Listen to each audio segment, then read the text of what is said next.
Dorsal TV y El Submarino del Aire presenta Películas de Espantos.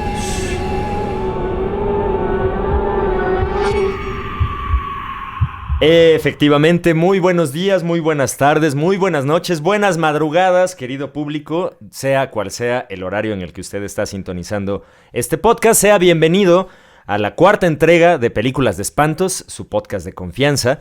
El día de hoy yo seré su anfitrión. Asumiré el nombre para este capítulo de Tony Stephen King. Y como lo puede escuchar, me encuentro gratamente acompañado de una celebridad, caray. El día de hoy estamos de manteles largos en este podcast. Antes de hacer la presentación propiamente de nuestro invitado, pues permítanme agradecerles por la grata respuesta que hemos tenido a los 3 episodios anteriores. De verdad, muchísimas gracias. Nosotros vivimos de su aplauso, muchachos, y vivimos de sus suscripciones, vivimos de sus reproducciones, y de verdad estamos muy contentos y muy complacidos por el gran recibimiento que ha tenido este podcast, que se hace con todo el cariño del mundo. Y bueno, habiendo dicho eso, pues toca presentar a nuestro invitado del día de hoy. Me atrevo a decir que tenemos en esta mesa a uno de los especialistas en entretenimiento más grande que tenemos en nuestro país. Y así se las pongo, de verdad no es coba porque esté sentado aquí con nosotros. ¡Es Chespirito! ¡Revivió! Se tiene usted que presentar, señor, con su nombre de espantos. Ok, a continuación, un hombre que no merece presentación. Antonio, finadísima persona, Sempere. Exactamente, está el maestro Antonio Sempere, caray. ¡Hombre! Un aplauso, caray. El honor es mío por estar frente a Tony, el amo del terror, Stephen King. Sí, cómo no. O sea, no, es un placer estar aquí, tocayo. Ya sabes que cualquier cosa que lleve el sello ineludible de Tony King tiene mi dinero. Y si no es dinero, pues mi atención. Por lo menos, maestro, ya con eso me doy por más que bien servido y bien pagado. Qué gusto, tocayo, qué honor.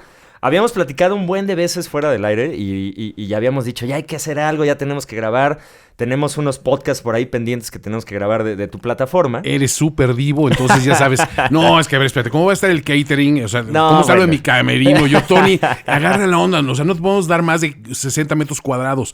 No, espérate, yo por menos de 100 metros cuadrados no salgo de esta casa, ¿no?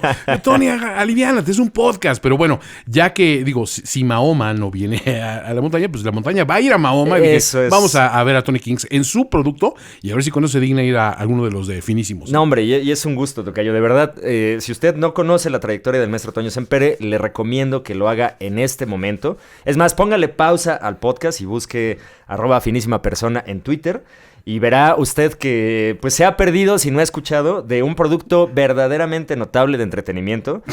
Pues analizas todo, tocayo. La inevitable decepción, tocayo. A ver, últimamente, por cuestiones lógicas de nuestra gran nación, digamos que el entretenimiento deriva mucho hacia hacer burla del gobierno que tenemos, pero ahí de repente se filtran todavía cosas del mundo de las series, de las películas, de la literatura incluso, de la música, de todo lo que sucede en el día a día, hasta de la muerte del príncipe de la canción. Tiene un ángulo, digamos, si no alegre, sí risible, para decir que efímera es la vida y que rápido se nos va, pero mientras vamos a disfrutarla. Totalmente. Oye, tocayo, y bueno, me gustaría preguntarte cuántos podcasts tienes, porque tienes como 27. Honestamente, soy el pitbull del podcast, entonces ya no sé decir, ya todos son featuring Antonio Sempere, pero mira, nada más hacemos como 6 productos de la NFL con la plataforma de Primero y 10. En la plataforma de Finísimos, donde yo participo directamente, deben ser como unos 8 más o menos, dependiendo de la temporalidad, porque también hay algunos que se hacen en bloques y pasan nada más medio año.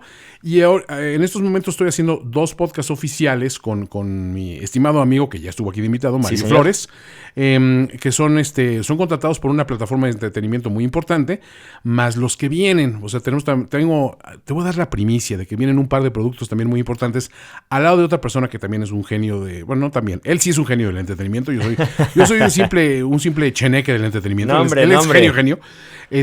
Con mi amigo el doctor Netas Pacaso, que son podcasts de humor que se van a lanzar en la plataforma de Amazon, en Audible.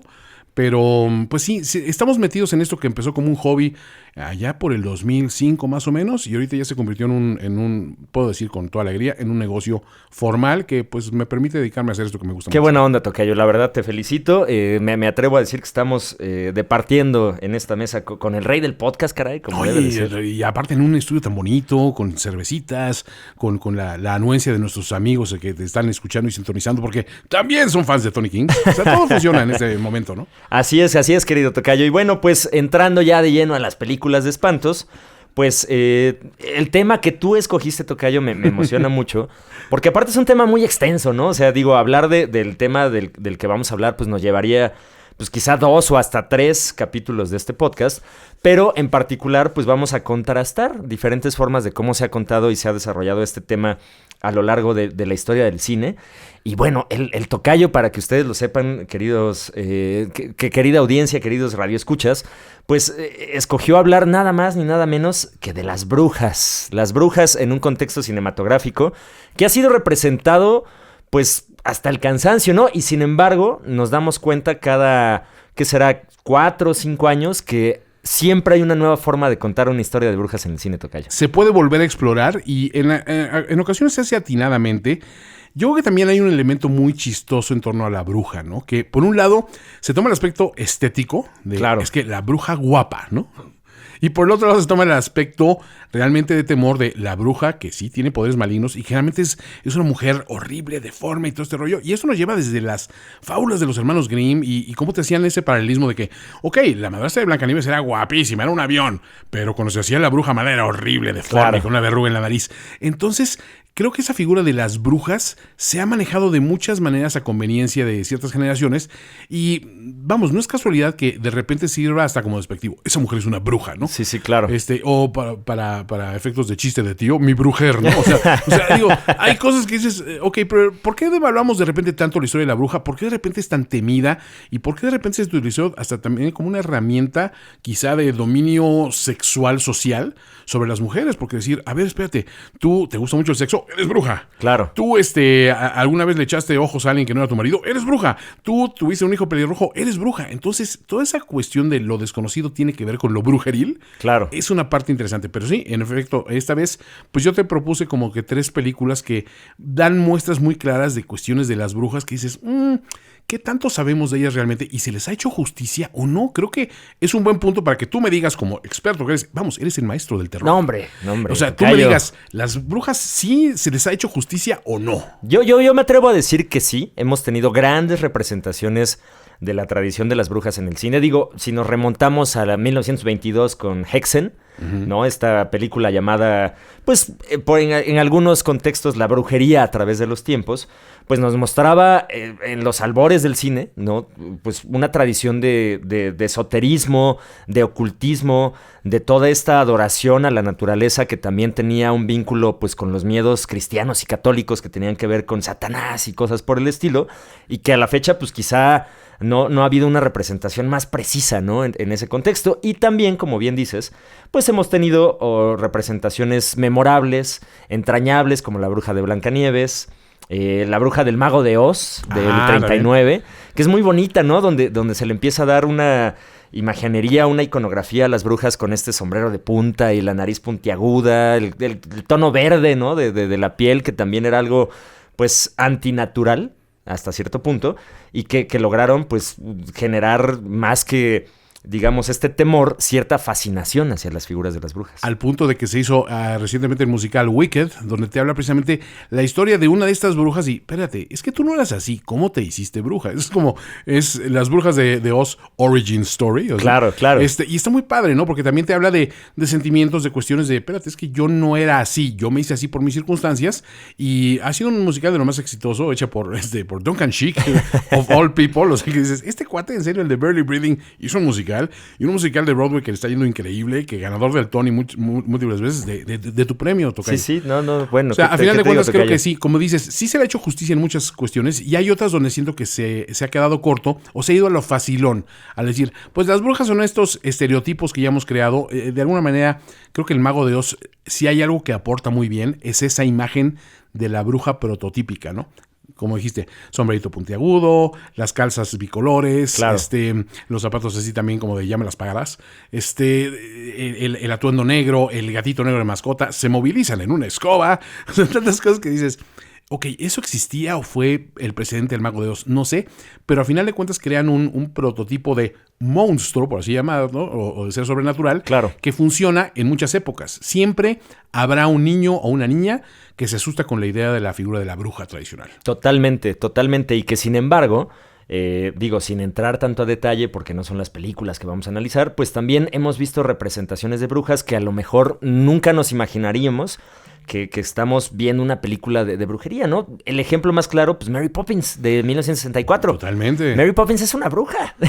No A ver, eso es un interesante tema, tocayo. A ver, hay brujas buenas y brujas malas, entonces, es como correcto. estás diciendo. Sí, según esta tradición cinematográfica, y lo vemos desde El Mago de Oz también, la bruja buena del este y la bruja mala del oeste, y justo como pues la bruja mala como hada madrina, como una representación de lo bueno, de lo estético, de lo puro, contra esta versión pues casi grotesca, ¿no? De lo que son las mujeres, exacto. Sí, a mí realmente qué bueno que llegaste al tema del hada madrina, porque el hada madrina, puedes argumentar, pues es la bruja buena, ¿no? Claro. Le decimos hada madrina, pero realmente es una bruja buena. Si tomas en cuenta que las hadas como tales, pues también no coinciden exactamente con esa figura de Mary Poppins, porque las hadas siempre las imaginas con alitas, ¿no? O sea, digo, es el término fairy. Claro. Pero cuando hablas de las primeras fairies, también, pues, ese término que acuñó ciertos autores de, pues, sobre todo de fantasía, ya hemos hablado de los hermanos Grimm y eso, y después con ese mito de las hadas como tales, que incluso ahora Carnival Row lo está analizando por su lado también, ¿no? Que los fairies como una raza, como una especie criptozoológica hasta cierto punto. Y dices, bueno, está interesante, pero la bruja no es eso. La bruja es una mujer con poderes. Exacto. Y que tiene una relación intrínseca con la naturaleza, ¿no? Uh-huh. Finalmente, pues hablamos de que las brujas como tal, pues tienen una adoración hacia lo natural, hacia la sanación por medio del conocimiento de estas artes, y que eso es precisamente lo que van a perseguir los católicos durante los juicios de Salem. Vaya, se va a volver, pues no me gusta utilizar la palabra, pero pues se va a volver una cacería de brujas, efectivamente, en torno a todos estos conocimientos, ¿no? Y digo, hay una representación bien interesante por ahí de William Friedkin, el director del Exorcista, una película llamada La Tutora, ajá, que es una versión oscura, por así decirlo, de Mary Poppins, ¿no? Está interpretada por Jenny Segrove, y se trata de una niñera druida que mantiene una relación rara ahí con un árbol milenario, en esta alusión evidentemente a la Wicca, a la adoración a la naturaleza por parte de las brujas, y tiene exactamente los mismos poderes que Mary Poppins, ¿no? Puede volar, puede pues relacionar a los niños en este contexto de conectarlos con su naturaleza, y que pues nos da también una versión ahí interesante de cómo funcionan brujas buenas y brujas malas, ¿no? Pero terrible, otra vez poniéndole entredicho el aporte de los druidas. Los únicos que tratan al druida decentemente son Goscinny y Uderzo en Asterix. Claro. El druida Panoramix, pero no, los druidas. Miren los druidas, las cosas que están haciendo en sus dólmenes. Esas ruinas son satánicas. Esas runas, ¿no? Ese círculo de medidas tiene que ver con los druidas, ¿no? Los druidas son la mafia del poder de sus tiempos, si te fijas, ¿no? O sea, creo totalmente. Que está grave que no les echen ya culpa a los druidas, ¿no? Así que con los druidas no. Hashtag con los druidas no. Hashtag con los druidas no, mi querido. Respétenlos. Exacto. Y bueno, pues la verdad es que, insisto, hay muchísimas películas que tocan el tema. Suspiria, de Darío Argento, que tuvo un remake espectacular. Era lo que te iba a preguntar. Tu opinión sí fue positiva, ¿no? Absolutamente. Me parece una verdadera joya la versión 2018 de Suspiria. Sí. Desde la música de Tom York hasta cómo está ambientado, ¿no? En la división de Berlín. Funciona a todo nivel esa película. Siento que no se le hizo la justicia merecida. O sea. Y aparte, pues digo, que la protagonice en cierta medida Tilda Swinton. Sí. Pues sí te hace pensar así de, no, pues Tilda sí es medio bruja, ¿no? Sí, a ver, ese es un punto, ¿eh? O sea, luego deberías hacer tu lista o tu consulta popular de cuáles personas del medio del entretenimiento sospechamos que sí podrían ser parte de esta cofradía. Y siento que Tilda Swinton tiene muchas cartas en el asunto, ¿eh? Exacto. Y bueno, así es como llegaríamos, mi querido tocayo, a la primera película que me gustaría desarrollar contigo. Uh-huh. Vamos a ir en estricto orden cronológico. Ok. Y llegaríamos a 1996, cuando pues tendríamos una representación cinematográfica de un aquelarre moderno. En aquel entonces, pues digo, 1996, ya había sacado Marilyn Manson sus discos, Nine Inch Nails ya estaba en su apogeo, ya habíamos tenido la tradición del black metal sueco, ¿no? Escandinavo, que hablaba de este satanismo y cosas por el estilo. Y había una fascinación que venía de los 80 con la cultura dark y con la cultura goth, hacia lo oculto, hacia lo oscuro. Y sería hasta que llegamos a The Craft, como la conocimos en Cine Permanencia Voluntaria, sí. Jóvenes Brujas. Jóvenes Brujas le pusieron, ¿verdad? Jóvenes Brujas, es un gran nombre, a mí me gusta mucho. Sí, tienes la ondita. Y aparte, honestamente, si no lo han escuchado, gran soundtrack, el de esa película. Es que son los 90, totalmente. Son los 90 representados en una preparatoria donde pues lo que no sabemos o lo que vamos a intuir conforme va avanzando la trama, pues es que las integrantes de un grupo de excluidas por ahí, ¿no? Que no se juntan con las populares y todo, pues realmente son un grupo de brujas, ¿no? Totalmente. Que adoran a la naturaleza. Y entrando ya a detalle, mi querido tocayo, pues esta película creo que sí tiene el sello de aprobación brujil por varias personas que conozco que son afines al tema, ¿no? Yo no me considero experto ni mucho menos, pero en esta cuestión de la Wicca, en esta cuestión de la adoración a la naturaleza, al ser omnipresente que es Manon, si mal no recuerdo. De hecho, hay una metáfora muy bonita que vamos a platicar más adelante de cómo podrían describir al ser que ellas adoran. Pues nos va a mostrar que existe este culto, ¿no? Que existe esta imaginería todavía de mujeres agrupadas, excluidas de los grupos populares, para pues tener beneficios y ritos en donde de algún modo pues también está esta representación de las brujas que hemos visto durante todo el cine, ¿no? Ese tema de películas como The Craft, aparte llega en un momento pivotal donde venías de películas donde un grupo de mujeres toma el poder. Claro. Venías de una Heathers que había pegado muchísimo. Se estaban popularizando series en televisión como Charmed y todo este rollo. Y The Craft simplemente sigue una línea lógica de decir, bueno, ¿qué pasa si ellas son, o más bien se hacen brujas y siguen todo ese rito? Y ves el lado positivo de decir, ya no somos las excluidas, somos las admiradas hasta cierto punto, ¿no? Claro. Y bueno, la trama nos va a llevar a conocer a Sarah Bailey, que está interpretada por Robin Tunney. Pues en un contexto muy teen movie, ¿no? En el que llega a una escuela, en el que nadie la conoce, como que ella está tratando de encajar con ciertas personas, se enamora por ahí de un personaje masculino que pues al parecer no la pela porque no es de las famosas, ¿no? De las populares. Y eso lo lleva a pues juntarse, a juntarse con unas jovencitas que están por ahí bastante raras y que le hablan de que les hace falta una persona para su grupo, ¿no? Entonces, pues en una especie de reclutamiento brujil le empiezan a decir, oye, pues mira, es que si te juntas con nosotras podemos tener más poder o podemos hacer más cosas que las chicas populares del salón. Y es cuando ella empieza a descubrir que esta conexión con la naturaleza que había sentido desde siempre, pues se hace más tangible, ¿no? Y empiezan a hacer ritos que, bueno, yo no sé si te tocó a ti todavía, tocayo, pero pues que hasta en la secundaria los hacías, ¿no? El de ligero como una pluma y cosas por el estilo.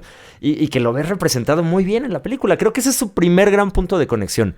El llevarte a situaciones o contextos cotidianos de cómo decíamos aquí, bueno, vamos a jugar a la ouija con lápices, ¿no? Y cosas por el estilo. Y ellas lo representan, pero está pasando algo ahí realmente, que sí hay una presencia omnipresente, valga la redundancia, que empieza a alimentar los poderes de estas jóvenes brujas. Es curioso porque las amigas que yo tenía en aquella época, todas gravitaban hacia esa película y tú pensarías que es por los motivos lógicos de, bueno, pues película teen y demás acá, y vamos, una película facilona con temas muy gastados, pero cuando te ibas al trasfondo decías, es que es cierto lo que te están planteando, porque aparte te enseñan el lado bonito y el lado grave, que hasta socialmente lo puedes encajar en cualquier grupo excluido, claro, que de repente cobra cierto poder. Porque dices, sí, cuando tienes ese poder, ¿qué sucede? Lo lógico es que lo aproveches en tu beneficio, pero llega un momento que rebasas esa línea del beneficio propio y lo llevas a intereses personales que ya son muy delicados, porque dices, ya estás afectando las vidas de los demás. Es lo que le pasa a este grupo de brujas, y sabes que una siempre va a decir, híjole, es que no está padre. Claro. ¿No? Entonces es donde entra la disrupción en este seno, que al ser algo tan compacto, cuando detona con mucha fuerza. Hay que decir que esta película, el reparto completo funciona y sobre todo, creo que manda el mensaje correcto, que era algo no muy común en aquella época. Mucha gente se quejaba de, hace otro día el ejemplo de Heathers, ¿no? Que la preponderancia de un papel como el de Christian Slater, como que sobraba, porque dices, le quitas mucho de ese elemento femenino poderoso que después sí tomaron otras películas como Mean Girls y producciones similares, para decir, es que esta no es una historia donde tú y yo tengamos que estar representados, los tornillos de esta situación. Claro. Sino que vamos a dejar que las chicas digan lo que tienen que decir, que digan su verdad, ¿no? Y en ese sentido creo que The Craft funciona muy bien porque lo retiene. Hay un interés, sí, amoroso y lo demás acá, pero no está como figura central, ¿no? O sea, sí sigue conteniéndose en estas 4 mujeres que en un momento pues ya empiezan las traiciones, empiezan las envidias, espérate, que quedamos que éramos 4 para unas y una para todas, ¿no? Entonces, no sé, creo que la película sí cumplió su objetivo, pero mucha gente se quedó con la lectura de, pues es una película de chavitas, ¿no? Sí, sí. No, pero fíjate que en el contexto, o sea, y sin forzar necesariamente el análisis, eso que comentas, Tocayo, del poder femenino y la emancipación, de algún modo, lo logra muy bien. A pesar de que es una teen movie y que quizá el argumento no es para nada serio, pues el punto detonante, digamos, o determinante de la trama es justo cuando Sarah, pues se le hace, ¿no? Se le hace salir con el popular del salón. Exacto. Salen de manita sudada, se van a ver una peliculita. No recuerdo bien qué hacen. Qué vale. Pero este condenado, hijo de tantas,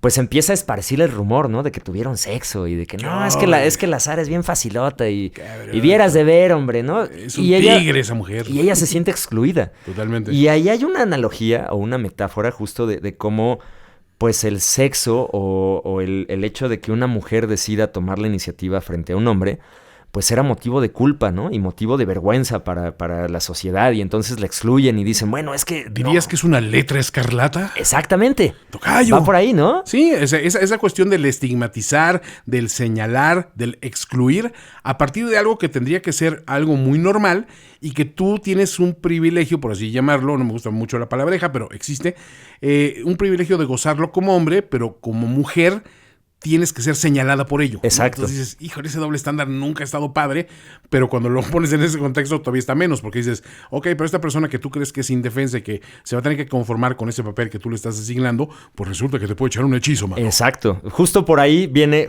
lo que mencionábamos, ¿no? Ahí es cuando este grupo de otras 3 chicas que son totalmente raras y se visten de negro, y ya sabes, en esta onda eran las GOTS, ¿no?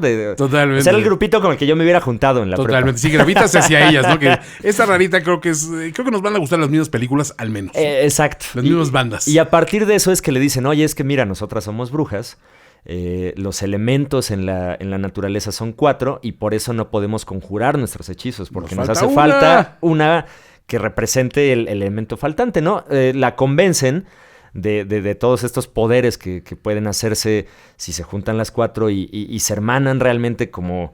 pues un aquelarre realmente de brujas. Por eso creo que tiene su encanto de Craft, porque sí toma funciona, las bases, ¿no? Bien de la brujería y en ese la contexto. Respeta, ¿no? Y juega dentro de este playground, este arenero que han creado para el rol de las brujas y de la Wicca y lo demás acá.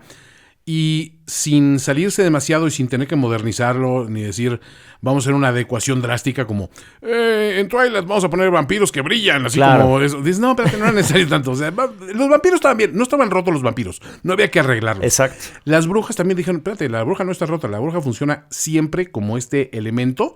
Vamos a respetar esos elementos y vamos a adaptarnos nomás a la época moderna y ver qué pasa.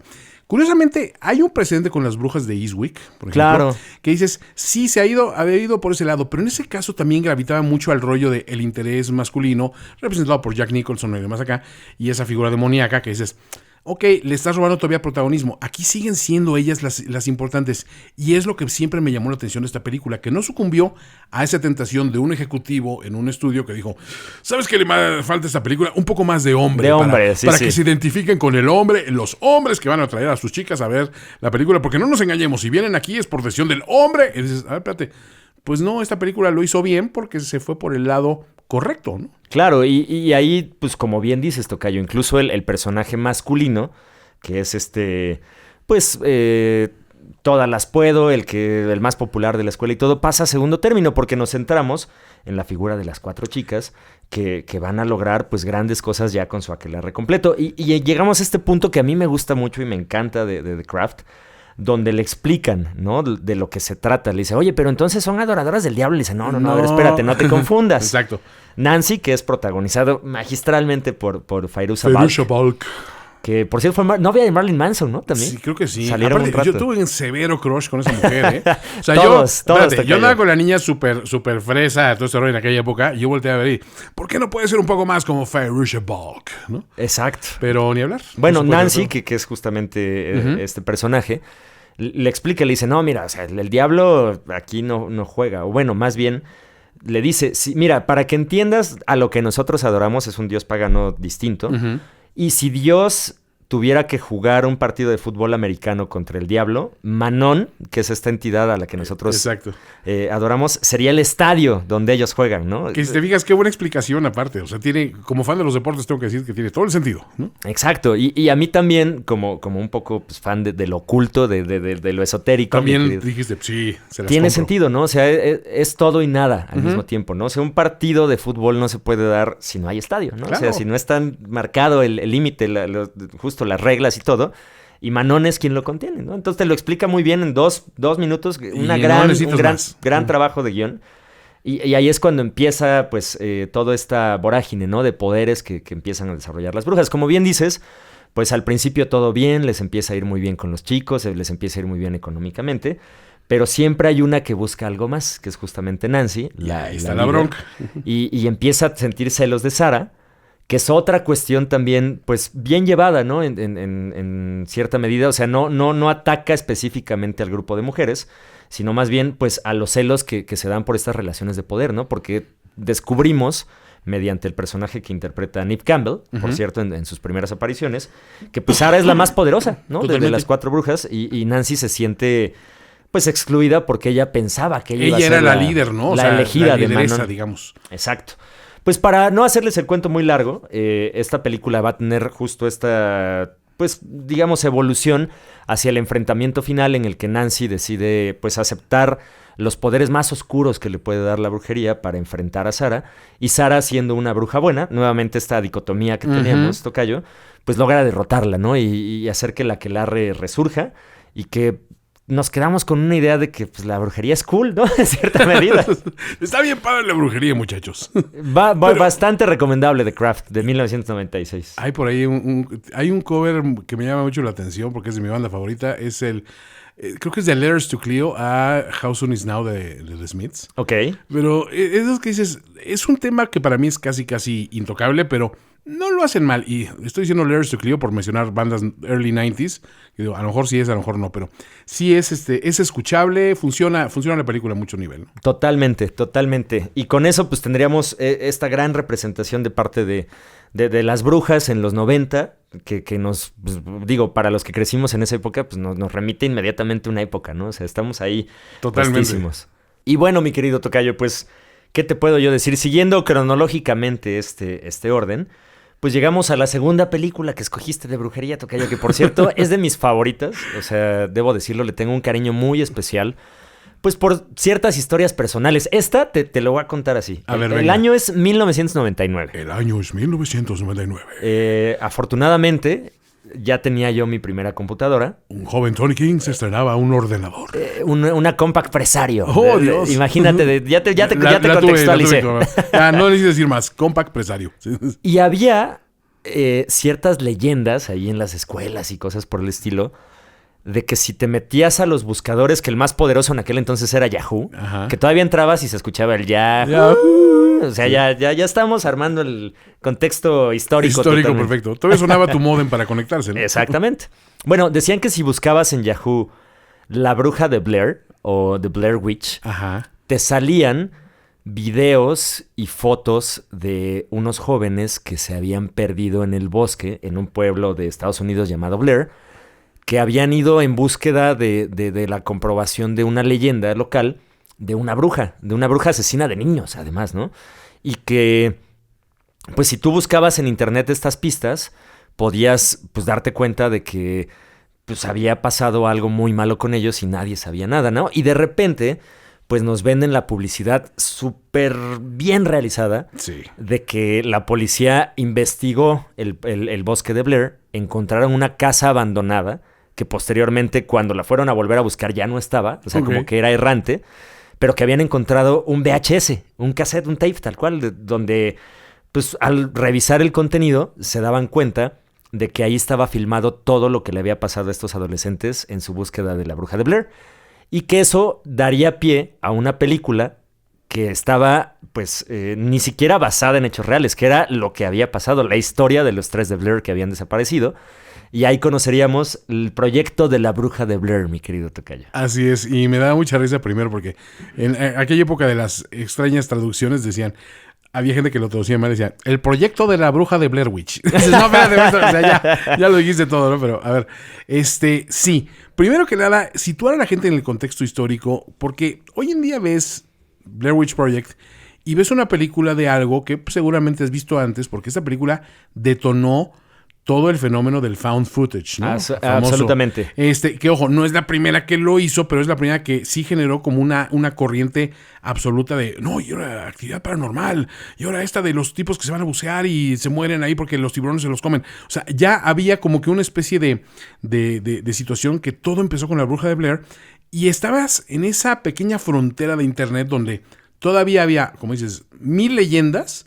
Y yo conocí a muchas personas que, bueno, por aquella época también, si tuviéramos un poquito la situación, yo tenía DirecTV, que existía en aquel momento, y por supuesto, como buen mexicano, tenía un compadre que hacía tarjetas piratas de DirecTV. Okay. Y teníamos televisión de Estados Unidos.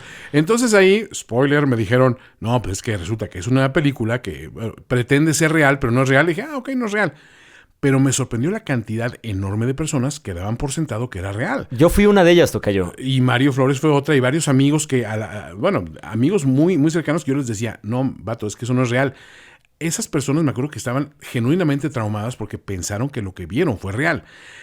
Pocas películas pueden presumir de haber sido tan efectivas en ese sentido. Absolutamente. La campaña de marketing de verdad que le dieron. Fenomenal. De hecho, justamente, abusando en ese momento de que no había un conocimiento tan profundo del internet como lo tenemos ahora a la mano, literal, pues si tú buscabas fotos de los perdidos de Blair, te salía una página similar a la del FBI, ¿no? Claro. Que ahora es un delito, ¿no? Pero no, totalmente, entonces, pero en aquel momento era no pasaba nada, ¿no? O sea, era el salvaje oeste. FIB.gov, o sea, un dominio inexistente, y decías, estoy en la página del FBI, güey, ¿no? Y aquí está la foto, o sea, sí es real lo que está pasando. Y luego cuando veías ya la película, pues te dabas cuenta, como bien dices, de que se trataba de estas películas en donde pues se supone que todo lo que pasa es real y lo que filman, o los que filman, por así decirlo más bien, pues son los protagonistas de la película, ¿no? Son 3 estudiantes que están... No recuerdo qué están estudiando, tocayo, fíjate. Yo tampoco, pero debe ser algo que estudian en los coleges gringos. Siempre hay una materia idiota para perder el tiempo y meterte mota. A ver, estudios socioeconómicos de las comunidades urbanas en los centros de cultura. Son excusa para ir a ver conciertos de hip hop en el Bronx. Ok, ahí está. O sea, siempre hay un trasfondo detrás de ello, pero sí me acuerdo que en ese sentido están muy bien logrados porque no veías actores. Exacto. Veías a 3 vatos, o sea, una morrita y 2 vatos que decías, y estos pues no son famosos. Creo que estudiaban cine, justo, que eran estudiantes de cine y que estaban haciendo un documental, ¿no? Porque cierto. ¿Blair está en Baltimore, tocayo? Sí, es ahí por la parte noreste de Estados Unidos, de esos bosques impenetrables, que, ojo, esa zona... una revista para la que trabajé en mi época de editorial, por ahí estaban sus oficinas precisamente por el rumbo de Pensilvania, Connecticut, todo ese rollo. Esas regiones están llenas de leyendas, porque sí, en efecto, orillas el coche, caminas 3 pasos y estás en un bosque espeso donde no ves salida para ningún lado y dices... Aquí puede pasar cualquier cantidad de cosas. Lo mismo hay un alambique ilegal, que hay un tipo que descuartiza gente y se está haciendo un traje con sus pieles.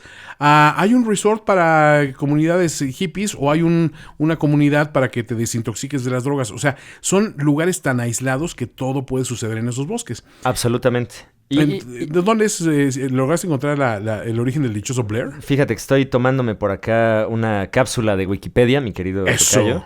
Está cerca de Burkittsville, en Maryland. Maryland. Que según yo es la región de Nueva Inglaterra. No, es más hacia abajito. Es por el rumbo, pues Baltimore, toda esa cuestión. Pero fíjate, es un área que bien manejada porque... Pues realmente, ¿qué sabemos tanto de Maryland? Pues muy poco, ¿no? O sea, entiendes que hay bosque y hay una ciudad que se fue al demonio y por eso hicieron The Wire. Claro. pero no sabes mucho de esa zona. No es como decir, se perdieron en New Jersey. Bueno, pues entonces cualquier fabricante de meth los encontró en dos patadas. Que, por ejemplo, si lo hubieran hecho en México, hubieran hecho el proyecto de la bruja de Tlaxcala, ¿no? De Tlaxcala, sí, exacto. Un pueblo inexistente. Existe, no sabemos, son los papás, tampoco sabemos. No es cierto, un abrazo a nuestros amigos de Tlaxcala. Oye, sí, hombre. Sí existen, sabemos que existen, porque nos escriben. Nada más por darnos tan ricos escamoles, por eso se merecen nuestra admiración. Y bueno, el tema es esto, 3 estudiantes que insisto, no estoy 100% seguro. Creo que sí eran cine, están haciendo un docu. Estaban haciendo un documental de la figura de Rustin Park, ¿no? Una ermitaña que vivía en los bosques y que había secuestrado a 7 niños en la década de los 40 y supuestamente lo había hecho pues mediante las órdenes de una bruja. Ajá. ¿no? Eso alegó en su defensa, ¿no? Eso alegó en su defensa, exacto. Y bueno, los estudiantes van en búsqueda de documentar esta leyenda, de saber pues si existió el tal Rustin Parr, si existe una tradición de brujas en el pueblo de Blair, y van descubriendo poco a poco que la gente guarda celosamente ese secreto. ¿No? Los primeros planos, digo, si se puede decir planos, porque todo es cámara en mano. Sí. ¿no? Sí, y literal, o sea, imagínense ustedes, si son más jóvenes que nosotros, que seguramente hay mucha gente allá afuera que no les tocó operar una Handycam, pues a que agarran el celular y empiezan a grabar cuando se van de viaje a cualquier lado, ¿no? Y que dicen, mira, pues aquí ando con Toño Semper, ¿no? Selfie. Exacto, selfie. Pues era nuestro símil de selfie, ¿no? En ese Totalmente.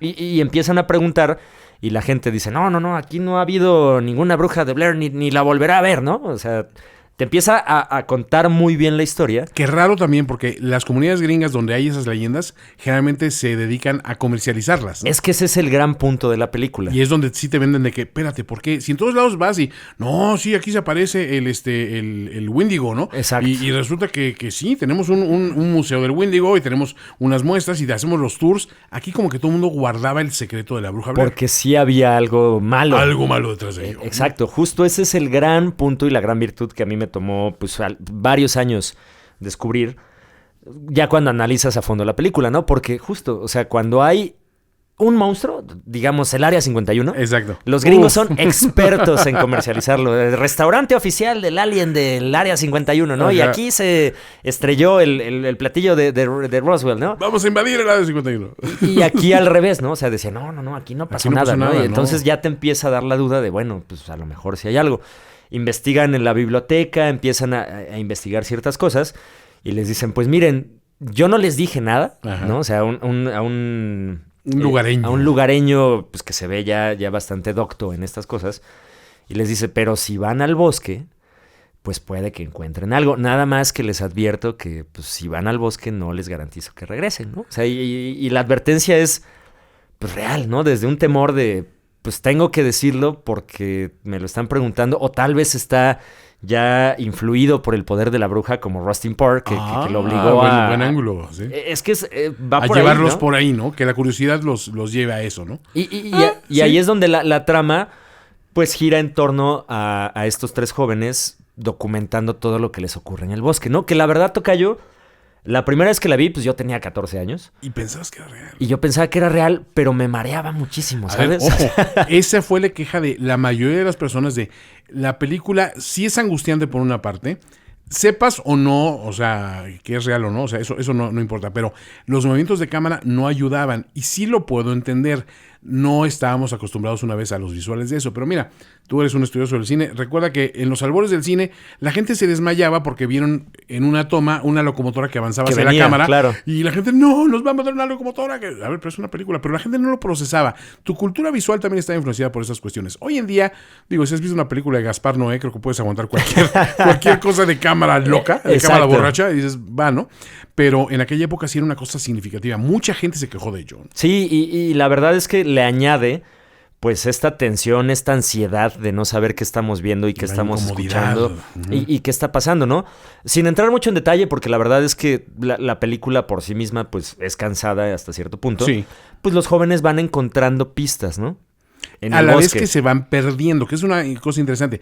Tú te estás perdiendo con ellos en el bosque, porque llega un momento que creo que todo el mundo puede decir, yo soy orientado, sé que caminando así, que cuando el sol está para acá, y que si el árbol tiene más musgo en esta cara, pues esto es norte, esto es sur, esto es este, oeste. ese elemento se pierde también en la película, entonces te hace sentir esa angustia de yo también estoy extraviado, ¿y qué haría yo en una situación así? ¿Y qué voy a hacer? Y aparte, cuando te enteras de la hechura de esta película, que el director, astutamente, también los dejaba estos cuates como que perdidos en algún lugar, y les dejaba comida pero ellos no veían al crew de alguna manera, porque no había crew, ellos eran el crew, ¿no? Claro. O sea, ellos traían las camas y todo, nada más les daban ciertas instrucciones y de repente les dejaban menos comida a propósito, para que se empezaran a desesperar aquellos de, oye, es que si sí estamos perdidos. O sea, toda esa tortura psicológica a la que sometieron al elenco y que sí trascendió. Yo creo que en esta época no eso podría ser, tocayo. Sí. O sea, en esta época de demandas y esas cuestiones, la gente hubiera dicho, esto no está padre, pero de alguna manera hay que agradecer que exista, ¿no? Claro, y como bien dices, ese es el segundo punto que quería platicar contigo, porque mucha gente pues son expertos campistas, ¿no? Y como dices, bueno, pues yo me ubico por el sol, ¿no? Yo me ubico por la osa mayor y la osa menor. Pero ahí es donde viene el primer elemento paranormal de la película, ¿no? Uh-huh. Donde dicen, bueno, es que son las 8 de la noche, güey, y estamos en Maryland y está el sol. Sí. O sea, está el sol en medio. No había lógica, ¿no? Entonces, ¿qué? Nos están fallando los relojes. ¿Cuántos días han pasado? Creo que tantos, pero no sé. Yo digo que son tantos. O sea, esa desorientación, ahí empezabas a meter el elemento sobrenatural con mucha inteligencia. Totalmente.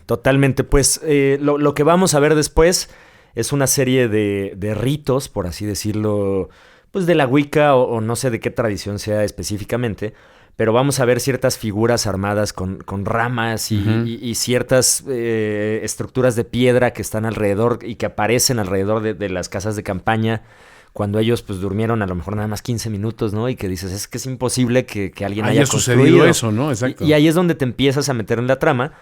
Y bueno, pues el final se vuelve vertiginoso, ¿no? Cuando todo los empieza a encaminar hacia pues una suerte de camino, de sendero que los va a llevar a una casa, que es justamente la casa donde Rustin Parr asesinó a los 7 niños en 1940 por órdenes de la bruja de Blair, ¿no?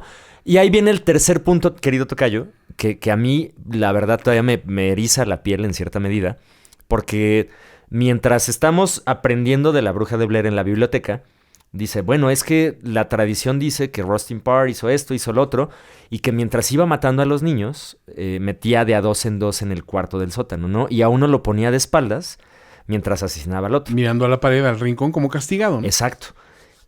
Y conforme vemos que esta casa, bueno, van desapareciendo uno a uno, se van separando los personajes, al final queda únicamente la chica, la protagonista, que de hecho pues tiene la secuencia más recordada, ¿no? Donde agarra la cámara, la voltea y se la pone de frente y se despide de sus papás, se despide de sus amigos y les pide perdón, ¿no? Como diciéndoles perdón por lo que hemos hecho. Esto fue mi culpa, yo quería hacer una película, ¿no? Y lo sientes, ¿no? Y sientes la angustia.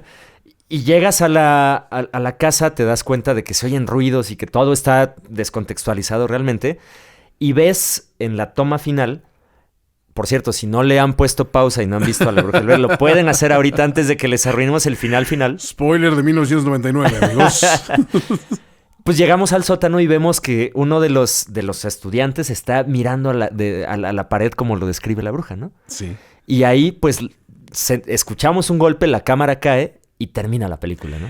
Eso es impactante. Espectacular porque todo te lo deja a la imaginación. Totalmente. Y ahora, traduzcan esto a la situación de, creo que esto es real. El terror de esto se dispara brutalmente. Esta película, si algo hizo maravillosamente, es que una costó 10 pesos hacerla. Claro.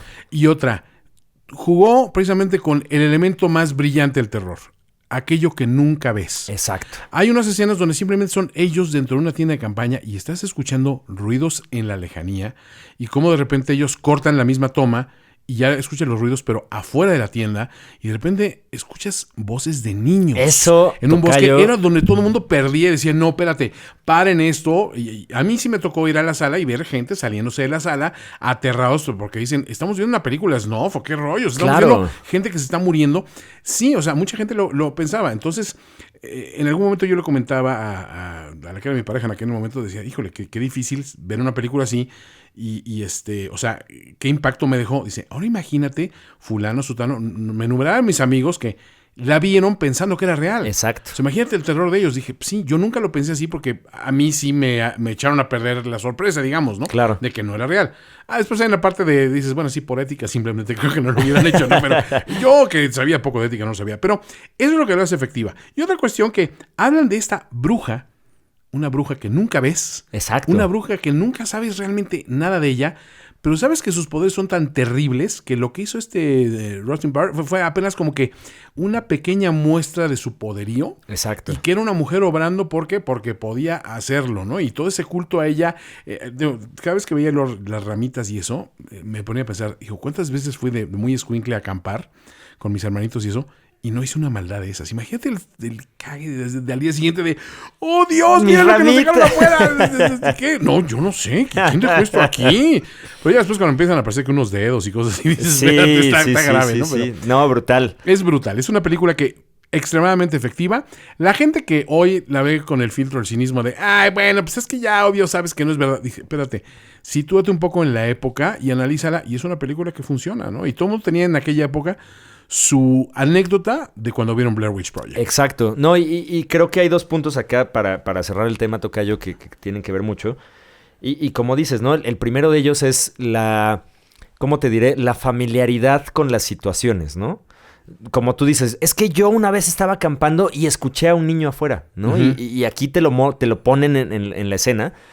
Y dices, bueno, no está pasando nada, es una película, no me puede hacer daño, ¿no? Pero cuando de repente ves que los niños se acercan y empiezan a mover la tienda de campaña, es un momento aterrador porque te rompe totalmente la lógica de, bueno, es que no me puede hacer daño y de repente está tocándome. Ahí yo la verdad sí recuerdo que, pues aparte era yo muy joven, sí dije, ay, ¿quién me manda a andar viendo estas cosas? Oye, como ahora, si has escuchado eso que están haciendo, creo que en los pueblos mágicos, de que hay una grabación de La Llorona y la ponen aleatoriamente en ciertas noches para los turistas, ¿no? Sí. O sea, imagínate que no sabes de qué va este rollo y empiezas a escuchar, ¡ay, mis hijos! Los alaridos en las calles. Yo sí me medio ando escapando en ese momento en el coche a ver a dónde, ¿no? Pero, totalmente. Señores, no hagan esas cosas. Ya Blair Witch nos dejó un mal precedente. Nos dañó mucho. Y el segundo punto que te quería comentar para cerrar esta película, pues es que, no sé, contrario quizá un poco a cómo lo ves, creo que se está revalorizando La Bruja de Blair, ¿no? O sea, ya a la distancia, ya más de 20 años, bueno, cumplió 20 años. Cumplió 20 años, exacto. Cumplió 20 años en 2019. Ya la vemos como un gran proyecto fílmico de un visionario que dijo, vamos a hacer cine de manera distinta, ¿no? Sin montarse en el ladrillito moral de Lars von Trier y su Dogma 94 y cosas así.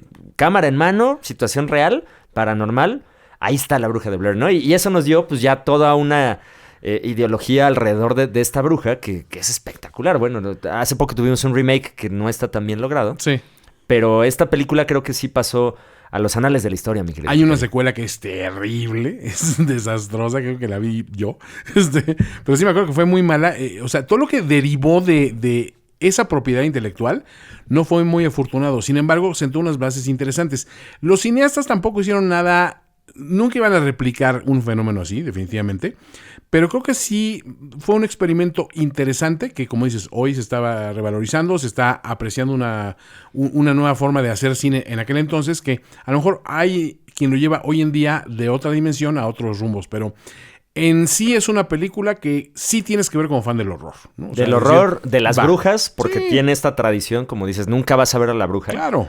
Y que me da pie, mi querido tocayo, a brincarme, pues casi 17 años después, 18 años en el tiempo. Callada.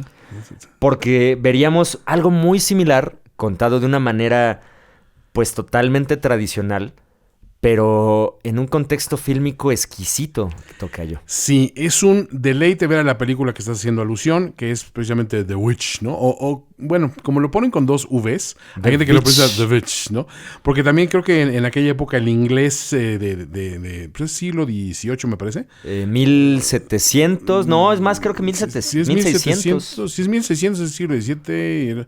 Digo, no sé matemáticas. ¿Por qué invitas a gente con la primaria trunca a este podcast? Pero bueno, ya ni modo, estoy aquí. Es que es la nomenclatura mínima, tocayo, que necesitamos para es el mínimo estándar. Exacto. Si él puede ser invitado, todos pueden ser invitados. No, creo que esta película realmente logra a todas luces vestir el mito de las brujas con un carácter exquisito por la hechura, primero que nada, por la temática, que no es una temática fácil, es analizar el mito de las brujas desde muchos ángulos distintos. Y a la película no le duele nada. Es una película que está impecablemente actuada por todos los frentes. Es una película que está fotografiada con una exquisitez visual salvaje. Claro. Es una película que retrata muy bien una época que no es precisamente bien documentada, porque cuando te vas a películas históricas, generalmente lo tomas en contexto de alguien muy relevante. Y te dan un plano de situación, ¿no? Así, Exacto. Nueva Inglaterra, 1600. Exacto. ¿no? O Ya sea, sabes perfecto de qué va. Y se sabe, bueno, vamos a seguir la situación de esta persona, que era una persona que pues, a lo mejor era un prócer, era un gran literato, era un gran estadista, era un gran soldado, y lo ves a través de esa óptica, pero aquí estás viendo a la gente más común, insignificante y olvidable del mundo. Campesinos que se están abriendo paso en un nuevo mundo. Y puritanos, además, puritanos al 100%, con muchos atavismos y muchas visiones arcaicas, que bueno, en aquel tiempo no eran arcaicas, pero que hoy en día los analizamos y decimos, ¿cómo es posible que la gente pensara así? Pero sí hablar de esa impureza espiritual como una traducción de no puedes tener tantos despertares a tu propia sexualidad, a tu propia visión del mundo. ¿Por qué? Porque es pecado. Claro. Porque alguien más te está castigando. Y cuando analizas que, híjole, ¿qué tal que esa persona que te está poniendo esos límites, hay una contraparte que te está diciendo, pero es que hay que vivir la vida deliciosamente? Deliciosa. ¿No? Ay, ¡Qué tocayo, buena me dio frase! un escalofrío. Cada vez que veo esa escena, real. O sea, esas escenas y esos diálogos, digo, qué buenos parlamentos, porque no es condenar esta cuestión de las brujas, sino decir, es una contraparte a algo que era muy necesario a lo mejor en ese momento, ¿no? Totalmente, querido tocayo. Y mira, ya me tomé otra cápsula de Wikipedia. Lo Eso. bueno es que hay prescripción médica. Hay prescripción médica, mira, tú la controlas, tú puedes. Tú sabes cuándo y cuánto, tocayo. Exacto. Está situada en el siglo XVII. Sí, estaba yo bien, es 1600. 1630. Pues los primeros puritanos, ¿no? ¿Sí? Las primeras colonias inglesas en Estados Unidos, específicamente en la región de Nueva Inglaterra. Que fíjate, tocayo, aquí va otra curiosidad. Y voy a ser muy honesto porque aparte tengo mucha confianza. ¿Le vas a los patriotas? No, yo siempre pensé que Nueva Inglaterra era un estado. A ver, ojo, es así de como, ¿qué edad tuviste cuando supiste que Blair Witch no era real? ¿Qué edad supiste cuando Nueva Inglaterra no es un estado? Yo No, me enteré en 2016, A ver, o sea, justo cuando salió la película. Yo casi cuando fui a vivir a Estados Unidos, porque a ver, espérate, ya conozco tantos estados. Oye, ese estado de Nueva Inglaterra que se lo comieron, le cambiaron de nombre, es un rebranding. Sí, o sea, yo también soy enemigo acérrimo de los patriotas de Ya, Nueva ya Inglaterra. después entendí, espérate, Nueva Inglaterra, pues sí, para no decir los de Boston, que es Massachusetts, porque tiene muchos fans en Connecticut y entonces, toda esa región es Nueva Inglaterra. Exacto. Decía, ya lo entendí, pero sí, o sea, de chavillo, pues siempre, hasta la adolescencia, mediana juventud, decía yo, pues sí, Nueva Inglaterra es otro estado, ¿no? ¿Por qué se nos está olvidando? ¿Cuál es su capital? ¿No? Exacto. No me llegaba la curiosidad para aplicar el Wikipediazo o en aquella época el encartazo. Claro. Pero sí era una cuestión interesante. Que bueno, mira, ahora lo podemos conectar, ¿no? Con las tradiciones puritanas de Nueva Inglaterra, con nuestro Nuevo León, ¿no? O sea, ya estamos ahí, ya tenemos nuestra propia región. Exacto. ¿Aquí cómo se llamaría ese cabrito? Sí, exacto. Aquí lo malo es que se lo comen. Pues yo creo que más salvajes, ¿no? Sí, No, es cierto, también. No, amigos. Ya les pegué a los de Tlaxcala, ya les pegué en el podcast pasado. Tú estás los de Nuevo arrasando León. con todos No los es cierto, estados de muchachos, esta los república. queremos, los amamos. No, yo voy para allá pronto a ver a la banda regia, así que respect. No, Monterrey es mi Respeto- segunda ciudad favorita. debo decirlo. Respeto y discada. Pero sí, no anden votando por iniciativas Sí, no, de espérate, ley. no hagan esas cosas, muchachos. Bueno, Nueva Inglaterra en el siglo XVI, mi querido tocayo. Me voy a regresar tantito Venga, porque... venga. Retomemos el tema. Entramos y agarramos vuelo por toda la conexión que entramos. Pero pues es la ópera prima, ¿no? De Robert Eggers. Así es. Un director, pues, que no había tenido tanta presencia, digamos, en las alfombras rojas, ni en la tradición fílmica, pues, como la conocíamos, ¿no? Donde de repente vienen de comerciales o vienen de hacer cortometrajes muy bien logrados. Pues de repente Robert Eggers presentó su película ya en festivales y la verdad es que, bueno, ya quisiera yo que esa fuera mi ópera prima en la vida, ¿no? La O sea, botó del parque, sinceramente, ¿no? logra, pues como lo decía el mismo título, ¿no? El título completo de la película es The Witch, A New England's Folk Tale, ¿no? Un cuento de la tradición de Nueva Inglaterra. En efecto. Y sí puedes analizar que el tipo... No sé qué tanto hizo su tarea porque desconozco si era realmente así esa Nueva Inglaterra, pero si no es así, ya su visión es la que va a prevalecer en el mismo. Te la vende. Así era porque pues es que así lo hizo tan con tanta credibilidad. La primera vez que la vi, ya sabes, en la calentura de tengo que ver esto antes de que se estrene porque todavía tarda muchísimo en estrenarse. Entonces fui con mi amigo Robert Torrent y obviamente la encontré, pero la encuentras sin títulos, entonces me pongo esos audífonos, volumen a todo para pescar cada línea de diálogo. hasta que llegó un momento que dije, viejo, no te engañes, tú no hablas ese inglés. Claro.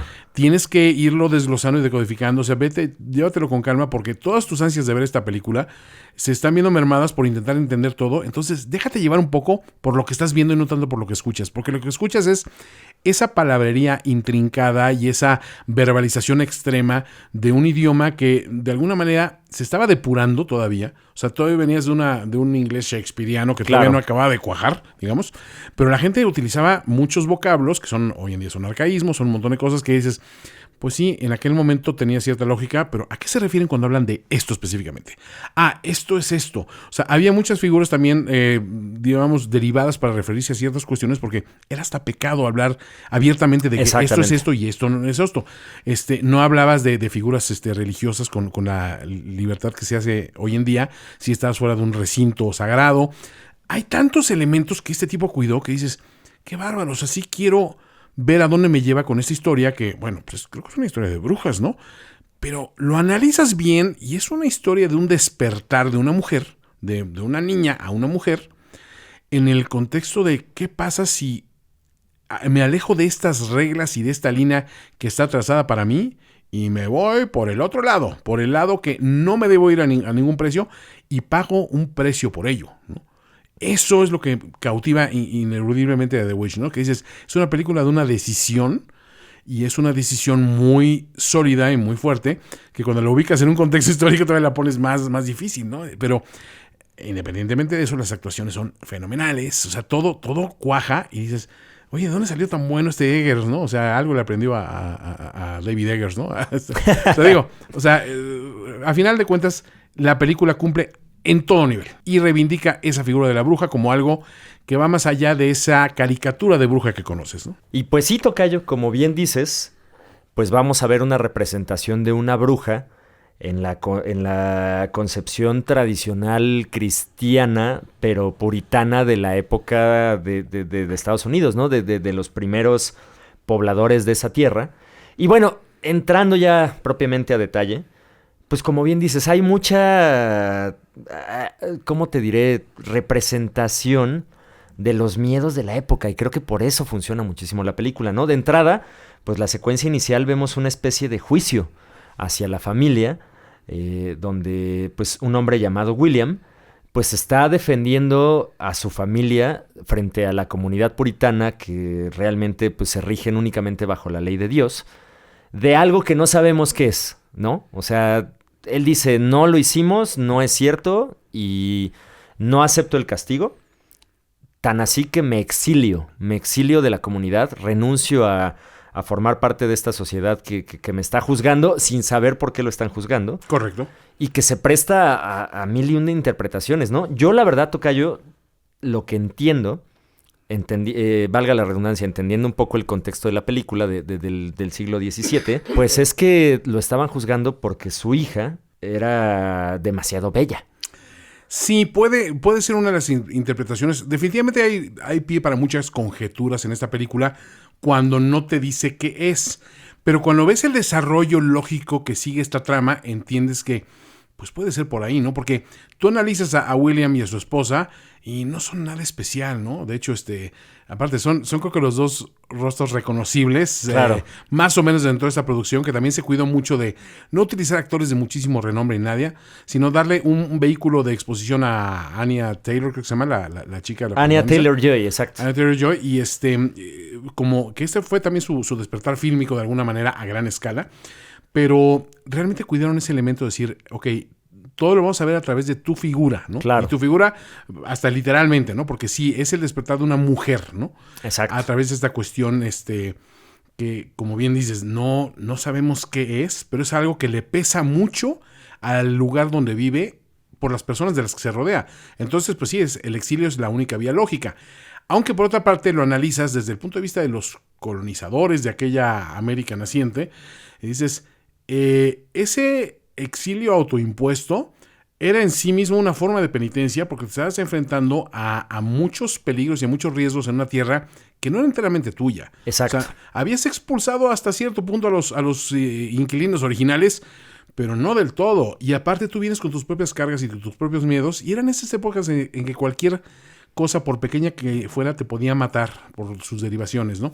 Entonces una familia que tiene, pues hay niños pequeños ahí, o sea, hay muchos factores de riesgo que dices, ¿por qué toma esta resolución William, no? Exacto. Y es algo muy grave, algo que pesa sobre el destino de toda esta familia, ¿no? Totalmente, totalmente. Y bueno, eso los lleva a exiliarse, como ya hemos dicho, a que el propio William construye una granja en pues una parte agreste de la naturaleza, ¿no? Están en medio del bosque, en donde no se ve absolutamente ningún rastro de civilización alguna. Y bueno, lo único que nos resuena, pues es la belleza implícita de su belleza, de su hija Thomasin, Uh-huh. y de sus hijos pequeños, ¿no? Que pues es el contexto tradicional de una familia puritana.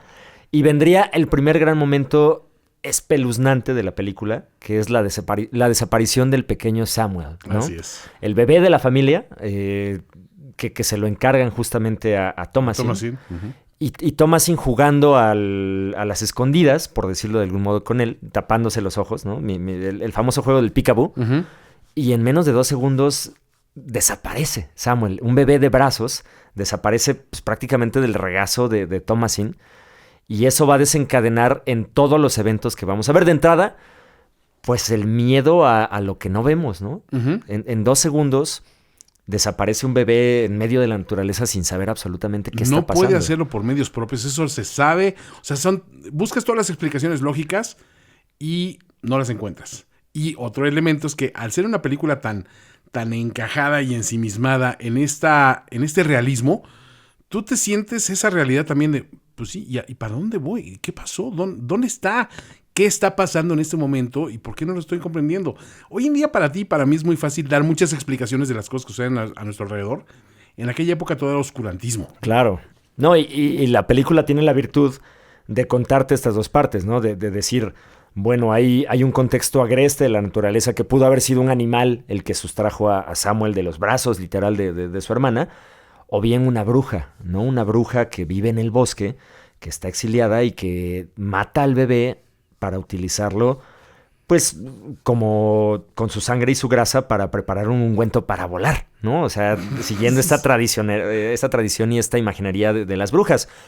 Y de ahí, pues bueno, vamos a entrar en una película que es sumamente contemplativa, Uh-huh. que te empieza a llevar de la mano de cómo la mamá culpa, pues con justa razón, ¿no? También en cierta A medida. ver, si le encargaron al bebé, pues sí, la parte lógica es sí, tú fuiste responsable, ¿no? Pero también se nota este celo, ¿no? De que ahora ella es la mujer más bella en el lugar, porque pues ya no están en ninguna ciudad, en ningún pueblo, y la única que le compite a la mamá en cuanto a belleza, en cuanto a capacidades físicas.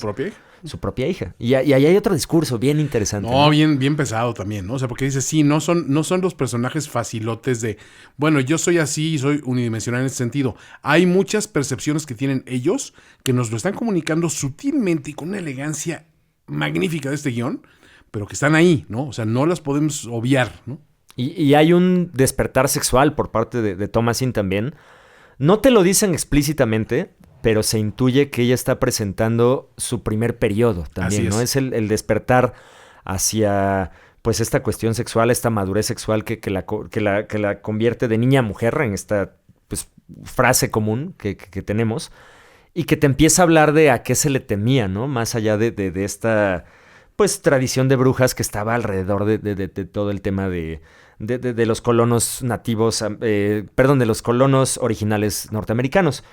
Y bueno, mi querido tocayo, pues ahí entramos en esta vorágine de símbolos, entramos en esta vorágine de un diálogo sumamente bien escrito, ¿no?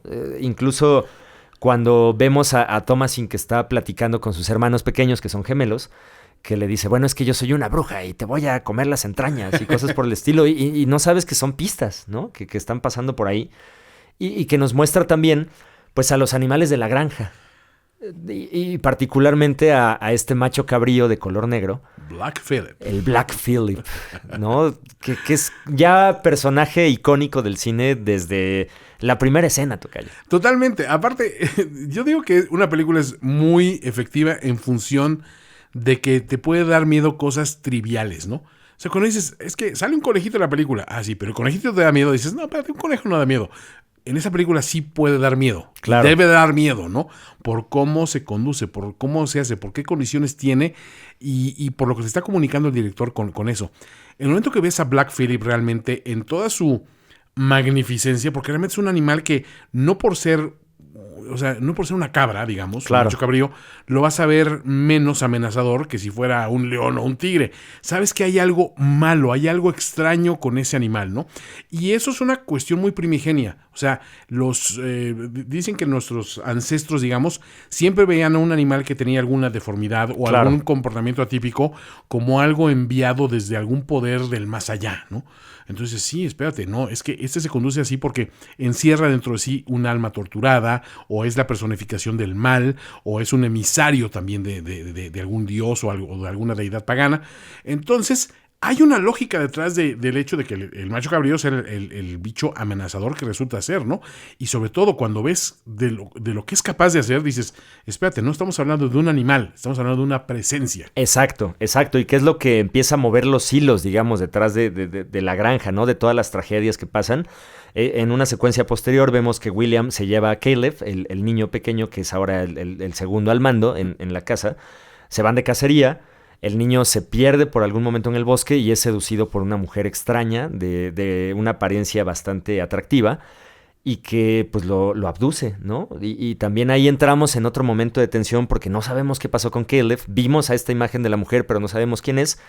Y de repente regresa el pequeño Caleb desnudo y seriamente trastornado, ¿no? Atacado también por el demonio de la pubertad, tocayo. Porque evidentemente hay un gesto justo a Caleb espiando a su hermana. Correcto. ¿No? Y es donde se despierta el morbo como un elemento que dices, se puede tomar como una cuestión natural y normal, pero a lo mejor en el contexto de esta familia con unos preceptos tan rígidos, se convierte realmente en el peor de los pecados, ¿no? Exacto. Y la verdad es que la simbología que empieza a adquirir la película a partir de este momento, cuando ya vemos que sí hay una presencia maligna, que no sabemos de qué se trata y que se alimenta de todas estas metáforas, ¿no? Del despertar de la sexualidad, de la pubertad, del morbo, de todo lo que está prohibido por la misma sociedad que los exilió, pues vamos a descubrir que sí hay algo ahí curioso, ¿no? A mí particularmente me queda muy marcada esta escena donde Catherine, la mamá, digamos, la madre de familia, tiene una visión de que regresan sus hijos a casa y empieza a amamantar al bebé de nueva cuenta. Y de repente vemos el plano que se abre y es un cuervo que le está devorando los pezones. Claro. ¿No? O sea, es estremecedora la sí, son escenas que dices, what the fuck? O sea, ¿qué está pasando aquí? Y qué buena visión tiene el director para comunicarte eso. Volvamos a lo mismo. Tocayo, es un cuervo. No debería darte el terror que te inspira. Y sin embargo lo logra. ¿Por qué? Porque todo es contexto. Ubica ese mismo cuervo volando una parvada de cuervos, no pasa nada. O en el lugar común de, es que los cuervos son emisarios del mal. O es el cuervo de Edgar Allan Poe que te está recitando. Claro. No, realmente es cómo confundes la realidad con esta surrealidad que lo está abrumando, ¿no? Totalmente. Y bueno, pues ahí en varias imágenes que hacen alusión a la simbología de las brujas, vamos a ver una imagen también muy bien lograda donde los gemelos despiertan en medio de la noche y ven a la bruja alimentarse de la sangre de los animales y de repente Caleb cada vez se nota más poseído sobre este poder sobrenatural que lo hace incluso vomitar una manzana, ¿no? Que también es una escena brutal porque pues es algo totalmente antinatural, ¿no? O sea, ¿cómo puedes vomitar una manzana, ¿no? Porque aparte, pues otro de los males que aquejaba a la familia era la hambruna. Justamente al haberse exiliado, pues no tenían los medios para conseguir o cosechar su propio alimento. Y aquí hasta parece una burla, ¿no? Por parte de la bruja que le dice, bueno, si quieren comida, ahí está, ¿no? Sáquensela de la garganta. Su propio sustento va a salir de ti mismo, de lo que estás expiando, ¿no? Hijo, es terrible todo eso, ¿no? Sí, devastador, ¿verdad? En verdad lo que nos plantea Robert Eggers. Después de una serie de sucesos, pues la mamá, Catherine, culpa a Thomasin de todas las desgracias que le está pasando, la ataca y Thomasin pues decide defenderse y toma un cuchillo y termina matando a su propia madre, ¿no? Lo cual, pues, sucumbe ante, pues no sé si la presencia maligna que la lleva a tomar esta decisión, Pero pues te das cuenta de que realmente las condiciones hacen que Thomasin tome esta decisión, ¿no? Que es romper un poco con tu madre biológica y encajar con tu madre espiritual, ¿no? Que realmente es ese culto que se está dando en algún lugar recóndito de ese bosque, que se ha ido apropiando poco a poco de ella por ser un alma propensa a recibir esta clase de mensajes, porque ella es un vehículo que comunica todo lo que está pasando en ese mundo desconocido hacia una propia familia, ¿no? Entonces, es curioso que desde el principio intuyes de que Thomasin va a estar bien. Claro. O sea, dices, creo que si alguien la va a librar de esta película, va a ser ella. No sabes por qué, pero sabes que ella tiene algo especial. Y tan especial es que a final de cuentas vas confirmando de que sí, todo esto sucede porque pues no estamos viendo a la bruja hacia afuera. Estamos viendo el nacer de una bruja aquí dentro del seno de una familia donde sería lo más improbable. Totalmente. Y creo que la culpa, que es algo muy puritano y muy de esa tradición, de eso viven, ¿no? Pues es lo que la empuja, ¿no? Finalmente, porque, insisto, la primera escena no te lo dice de manera sustancial. Sí, no es explícita en ese sentido. Pero tal parece que la culpa es de Thomasin por ser demasiado bonita, ¿no? Por a lo mejor despertar los deseos o las pasiones más bajas de los puritanos. Él dice, no, es que tu hija es demasiado bonita, tal vez tiene un pacto con el diablo. Él no lo acepta y dice, bueno, yo me exilio para que nadie se sienta atraído por mi hija. Thomasin pierde al bebé, entonces ahora es culpada por la pérdida del bebé. Thomasin se cambia y es vista desnuda por su hermano, lo cual le despierta la pubertad, como bien dices. Entonces también tiene la culpa de haber sido pues la responsable del despertar sexual prematuro de su hermano. Y finalmente, pues de matar a su madre y de hacer que toda su familia desaparezca, ¿no? Porque matan al papá, los hermanos desaparecen, no sabemos qué está pasando. Y como dices, en este último momento de ella no querer defenderse cuando le está estrangulando a su madre por haberla culpado, pues decide tomar el cuchillo y acabar con su vida, ¿no? Ahí vendríamos, tocayo, con el mejor momento de la película, me atrevo a decir. Sí. Donde vemos a Thomasin devastada, sola, en medio de una granja en ruinas, donde todo parece haber perdido pues sentido, y entra a un establo donde están los animales que sobrevivieron al ataque de las brujas, y viene el momento, tocayo, que me pone todavía la piel de gallina. Muy, muy fuerte todavía, ¿no? Vamos a escuchar la voz de un personaje que es nada más ni nada menos que Black Phillip. Ella descubre que la entidad que los ha atormentado durante toda la trama es el macho cabrío que ellos mismos habían alimentado y que tenían como sustento dentro de la granja. Y el macho habla, ¿no? Le habla aparte con una voz encantadora, con una voz de ultratumba. Seductora, que dices, no, o sea, digo, yo conozco muchos, he vivido en granjas y eso, y no hablan así los cabritos. No, pero aparte es justo eso, ¿no? Ella renuncia a su fe, ella renuncia a todo, dice, bueno, ya lo perdí todo, ¿qué más puedo perder? Entra al establo y le dice, bueno, Black Phillip, si eres tú realmente el mismísimo diablo, pues háblame y hazme saber que no estoy loca, ¿no? Que no soy yo culpable de todas estas tragedias, pero tú dame una alternativa para sobrevivir. Y es cuando ella está más vulnerable que el demonio toma presencia física en este macho cabrío y le habla, ¿no? Y le dice una de las frases más hermosas, ¿te gustaría vivir la vida deliciosamente? Sí, dices, bueno, ante esa situación, después de lo que acaba de pasar, sí, ¿dónde firmo, Black Phillip? O sea, por favor, es la belleza de esta película que te va llevando de la mano, a donde sabes que vas a llegar últimamente, pero a final de cuentas, fue tan grato, digamos, todo el viaje, que el desenlace nada más es decir, y todo lo prometido en este viaje fue verdad, porque claro, hay una gran recompensa, ¿no? Y esa gran recompensa al final creo que es lo que hace muy efectiva The Witch, porque se gana el final que tiene. Claro. Un sello, creo que de las grandes películas de este género, del género del horror y eso, es cuando te ganas tu final, que puedes irte a lo más disparatado, a lo más surreal, a lo más sobrenatural, si tú quieres, que si has sentado bien todas las bases, al final puedes comprar la premisa que sea. Absoluto. Y creo que The Witch lo logra con creces. Es más, es una película que te acabas imaginando, bueno, si quisiera, o sea, no lo necesita, pero si me enseñaras una película que me enseña qué pasa con Thomasin después de esto, claro que la vería porque se ganó en ese trayecto la credibilidad de ser el ser en el que se convierte. Totalmente, y aparte víctima de las circunstancias, ¿no? Totalmente. Como que hay un discurso ahí en el subtexto de la película que como que sientes que todo el tiempo Thomasin es susceptible de ser atraída por las brujas, ¿no? Pero ella se resiste. Ella dice, no, yo soy una hija de familia, yo tengo que cuidar a mi propia familia.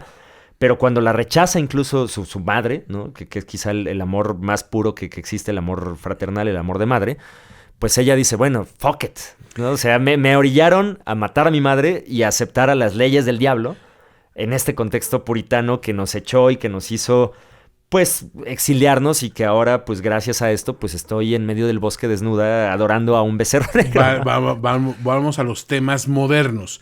La mujer que siempre ha sido señalada, la mujer que siempre ha sido culpada, la mujer que no es de que yo sea un viejo lesbiano, cochino, libidinoso, sino que tú me estás despertando esas insanas pasiones por cómo te vistes o por cómo te ves. Todas esas cuestiones de culpas que hemos estado propensos históricamente a echar sobre las mujeres, aquí nos la voltean de, pues sí, pero las circunstancias a ella la llevaron a esto, pero es por culpa de nosotros. Claro. Es de este rechazo, de esta ambigüedad de mensajes, de esta prohibición de no ceder ante los placeres más básicos que te hacen caer en los placeres más extremos, ¿no? Y señalarla, o sea, siempre ¿no? señalarla como siempre la culpable, y resulta que la menos culpable termina siendo quien acaba perpetrando estos crímenes en nombre de alguien más, que aparte fue a quien diste cobijo, a quien procuraste, a quien pensabas que era parte de tu unidad central y que realmente estaba conspirando en tu contra.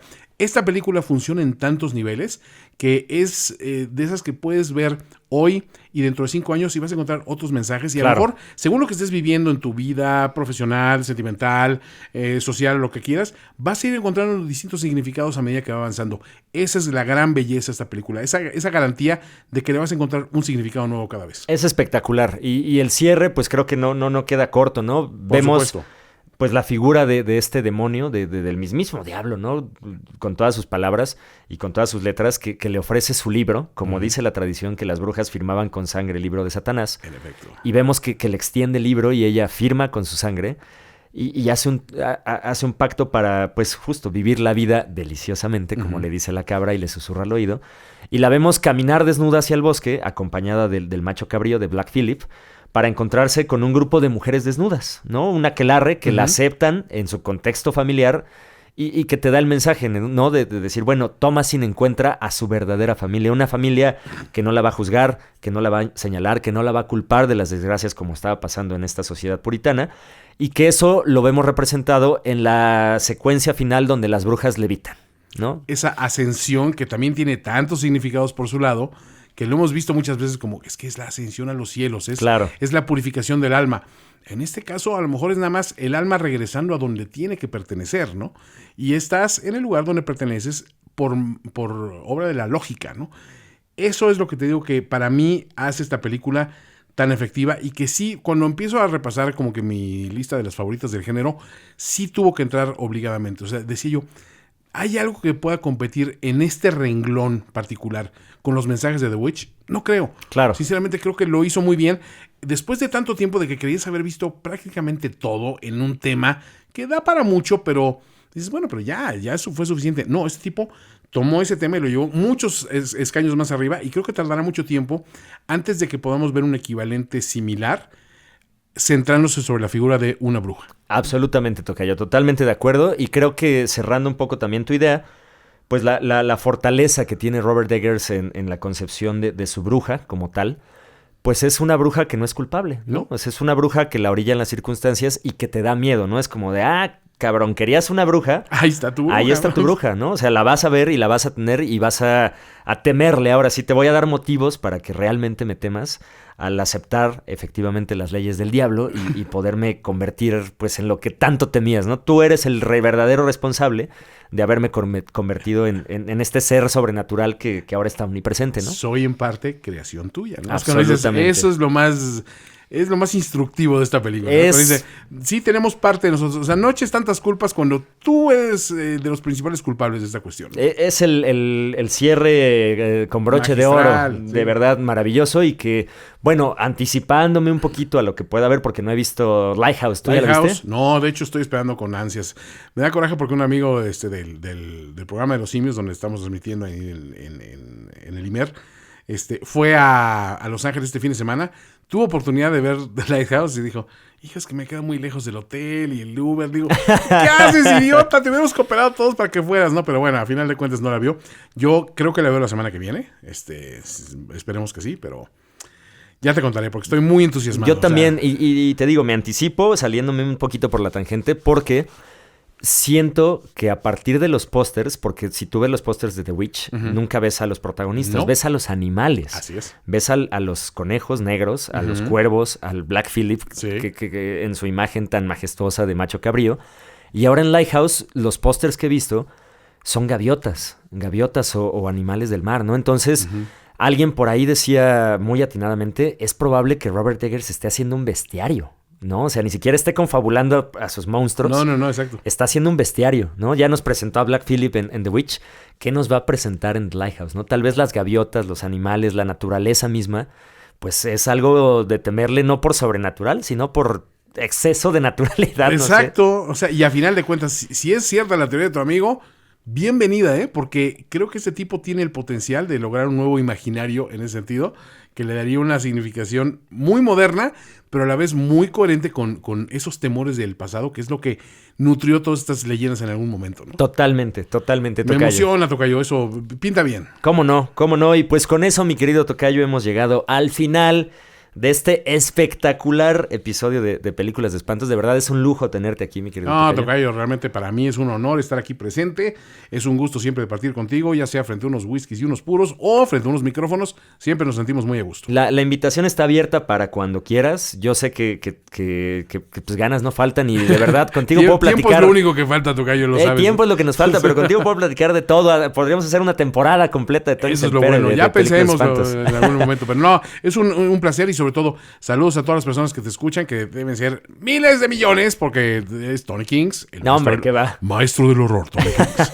Pero, como siempre, un placer. Te invito, Tocayo, te ofrezco formalmente la invitación a que vuelvas aquí a la mesa de Películas de Espantos, a que platiquemos de otro tema, ¿no? Hay 1001 películas que desarrollar. Hay muchas. Y sé que contigo lo podemos hacer, entonces está abierta la invitación para cuando quieras. Puede ser en la segunda temporada, puede ser en esta, cuando tú quieras, estás más que bienvenido. Se agradece. Pero antes nos tienes que devolver la invitación patente que estaba para gastronómicas. Gastronómicas, ahí está ya puesto. Espero ahora ser yo el invitado, Tocayo. Ya hice la tarea. Ya hiciste la tarea. Bueno, es que el señor tiene que musicalizar un par de restaurantes conceptuales. Esa es su misión.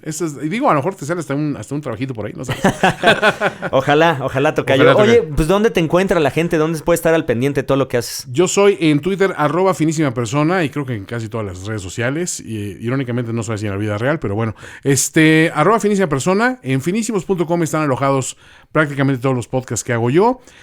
Por otro lado, también me pueden encontrar en HBO Go. Ahí ellos están promoviendo el podcast de Watchmen, pero también está presente en todas las avenidas tradicionales: Spotify, iTunes, Google Play. Básicamente todo lo que hago está ahí. Y escribo eventualmente en Red Bulletin y en Chilango. Entonces, soy el mejor autopromotor. Entonces, saben que si me siguen, en algún momento tendrán la mala fortuna de toparse con algo de lo que hago. Y también en el programa de los simios, los sábados, 8 a 10 de la noche, en Reactor 105. Exactamente, cómo no, somos compañeros de micrófonos Coleguitas. También en Reactor, como debe de ser. Tocayo, un verdadero gusto, un honor, un placer. He vivido la vida deliciosamente a tu lado durante esta hora y cacho de podcast. No, un gusto. Y la verdad, grabarlo en este lugar que encierra tantos secretos me gusta más. Muchísimas gracias a todos. Gracias al maestro Adrián, que estuvo al frente de la producción de esta emisión, al maestro Fede Quintana, por supuesto también, a todos los amigos de Tono TV, a Submarino del Aire, quienes son los responsables de la producción de este podcast. Pues por hoy ha sido todo, muchachos. Yo soy Tony Stephen Kings. Y finadísima persona. Así es. Hasta luego. Esto fue Películas de Espantos. Pásela bien.